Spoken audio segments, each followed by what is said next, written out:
Join me on my journey into the story of boat building in Samarai in Milne Bay province through a local boat builder. Saiia boat builders are among at least 5 boat builders on the Saiia Islands and about 50 others in the province. Saeya is brother in the Samarai language, as I was told. It is used perhaps as the rebranding name of a family legacy in the craftsmanship of wooden boat building in Wabwe village. When I first met Kenneth Imurudu on Facebook, I felt the connection to the ocean, boats and canoes, and our people of the ocean. The acquaintance perhaps occurred when I had just ventured into freelancing with a particular interest in seeing Papua New Guineans taking ownership of their history, legacy, and narratives from what has been shoved at us for too long. The history of boat building was one of those forgotten stories, though the legacy lives on. Kenneth had resigned from his well-paid job as a marine engineer and followed his heart and passion to return home and revive boat building again. After 15 years of inactivity in Wabwe, Saiia boat building is revived.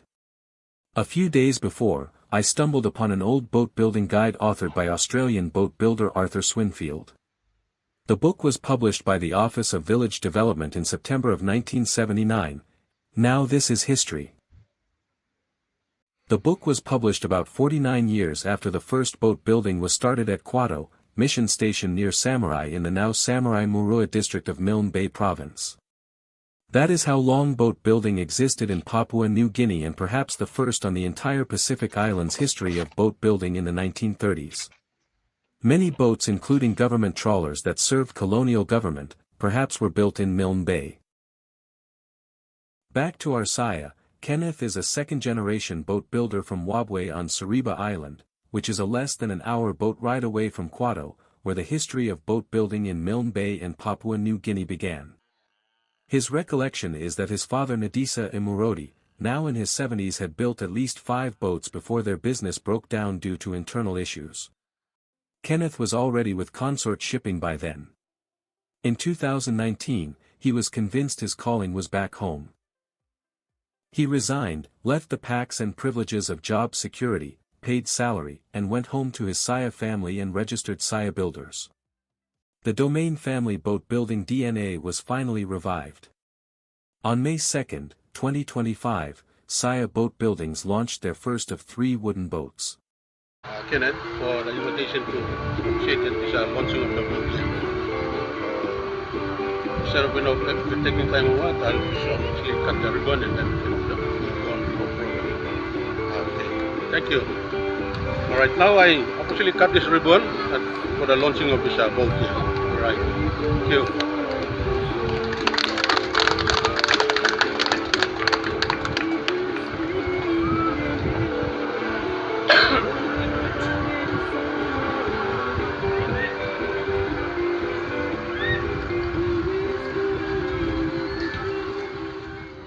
This was a 34 feet long 12-beam width with 6-cylinder engine, MV, Atoll Star. The second boat, a bit bigger than the first, is under initial construction, and the third, a 41 feet long boat, being the biggest ever built by the Saias, is at its final touches.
The launch of the 34-foot Beauty, MV.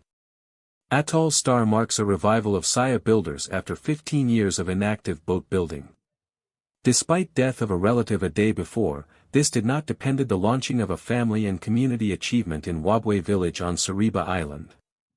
This morning celebrations began as the first boat slid gracefully on a makeshift slipway, splashing into the Samarai waters, the water she will float on or many years to come. Unfortunately, I missed to capture the moment she slid on the makeshift slipway into the sea. For years of sacrifice and pain has turned into an amazement, afloat, ready to serve the Samarai atolls, amongst many other boats and boat owners. For a moment of pause and silence, she was a jewel to the Saiia boat builders, and the fourth boat old Nadisa Imurodi has seen in his lifetime as a second-generation master boat builder in Sariba.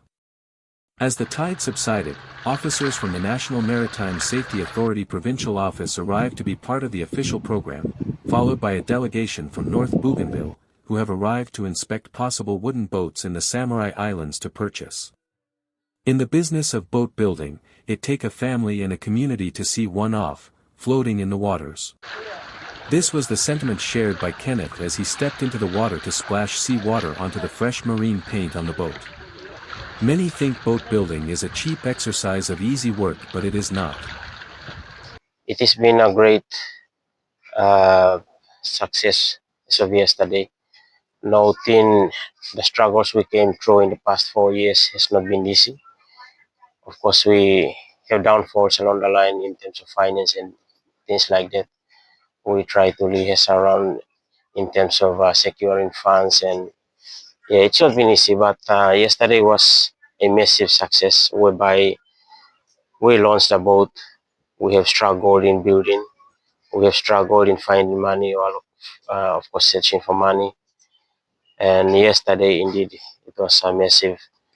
And the great or the happiness I have in me, I believe I could share the same sentiment with the rest of my team, and of course the general public as well, and of course community. Of course, when you talk about Connect PNG, it is a massive development strategy. But that basically when you link the roads or talk about Connect PNG, the government is only emphasizing on Connect PNG on the road. And so particularly with wooden boat building, I think it comes also in line with the Connect PNG strategy, because you need to shift people from island to island. And when you come to Milne province, and of course Manus and Vanimo, Daru, most people travel by dinghies. And so why I say this, because I travel to those part of the areas. Hence, wooden boat is an area where the government also needs to look into, so that it also capture in the Connect PNG.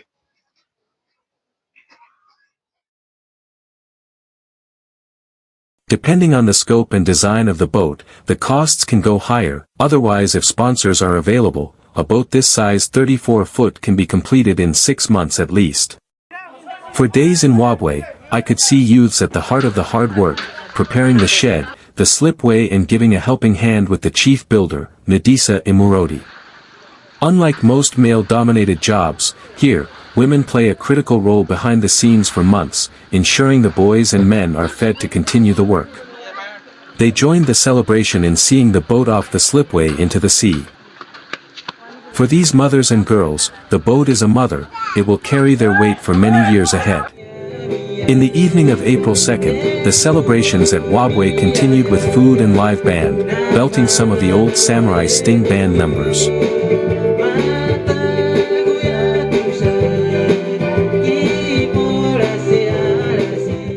As tired as he was for 3 sleepless nights, Kenneth managed for an interview with me at his house Win. A few times he nodded off to sleep but managed to answer few of my questions. A boat this size could for 600,000 kina in the domestic market, suitable for coastal and maritime provinces in Papua New Guinea. Kenneth owned a banana boat before, but he said in comparison, in Samarai and Milne Bay, they make money from wooden boats than these small dinghies. For many other reasons, it is safe, cheaper and profitable to run a boat business.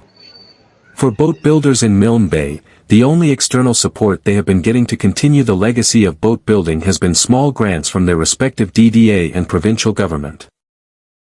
Usually, the districts and provincial government chip in with some support such as purchase of engines or some funding, at least 10,000 kina for a start. These funds can be used up just in the initial construction, given the impact on inflation on prices in the country. Unlike any other village-based small business owner, the Milne Bay boat builders like Kenneth provided a lifeline for maritime logistics, serving coastal atolls, extending government service and pay tax to the government. However, they remain a legacy, disconnected from participating as local business owners to the Connect PNG component for maritime transport across Papua New Guinea. This is hard sentiment shared by Kenneth as we bade farewell to Saeya builders for Alitol.